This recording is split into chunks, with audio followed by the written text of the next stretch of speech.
আপনি দেখছেন news now, আমরা জানি কোনটা খবর।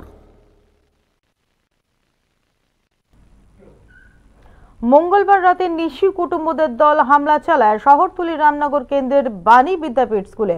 পুলিশের পেট্রোলিং এর আভাসে চোরের দল কম্পিউটার রুমের দরজা ভেঙে কয়েকটি কম্পিউটার সহ নানা সামগ্রী চুরি করতে গিয়ে ব্যর্থ হয়। নেশার সঙ্গে যুক্ত যুবকদের এই কাজ বলে অভিযোগ করেন স্কুলের প্রধান শিক্ষক।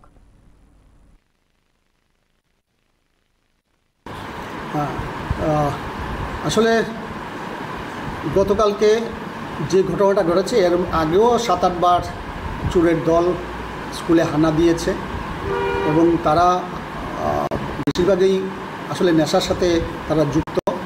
এটা পুলিশ প্রশাসন থেকে যেমন আমাকে জানানো হয়েছে, লোকাল যারা পাবলিক তারাও আমাকে জানিয়েছে। আমার কাছেও এরকম কিছু বিভিন্ন সার্কেল থেকে বার্তা এসছে।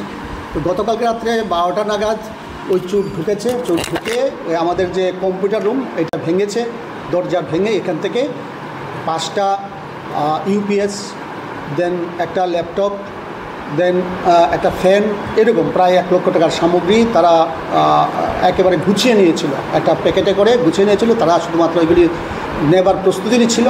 এই মুহূর্তেই আমাদের রামনগর পুলিশ স্টেশন থেকে যারা এইভাবে পেট্রোলিংয়ে ছিলেন তারা যেই হানা দিয়েছেন স্কুলের ভেতর, তারা এগুলি ফেলে চলে গেছে। তো আমাকে সকালবেলা, তারা সমস্ত রাত্র ছিলেন, রামনগর পুলিশ থেকে সিকিউরিটি ছিলেন সমস্ত রাত্রে, সকালবেলা আমাকে জানিয়েছেন, আমিও চলে এসেছি তাড়াতাড়ি। তো এরপরে তারা আমাকে এগুলি আমাকে হ্যান্ড ওভার করেছেন। সেটা আসলে তারা নেশার সাথে যুক্ত থাকার কারণে তারা এমন একটা অবস্থা যে দামি দামি জিনিস কিন্তু এর আগে একটাও টাচ করিনি। গতকালকেই প্রথম যে ওই ইউপিএসগুলিতে হাত দিয়েছে কিংবা একটা কম্পিউটারে হাত দিয়েছে। এর আগে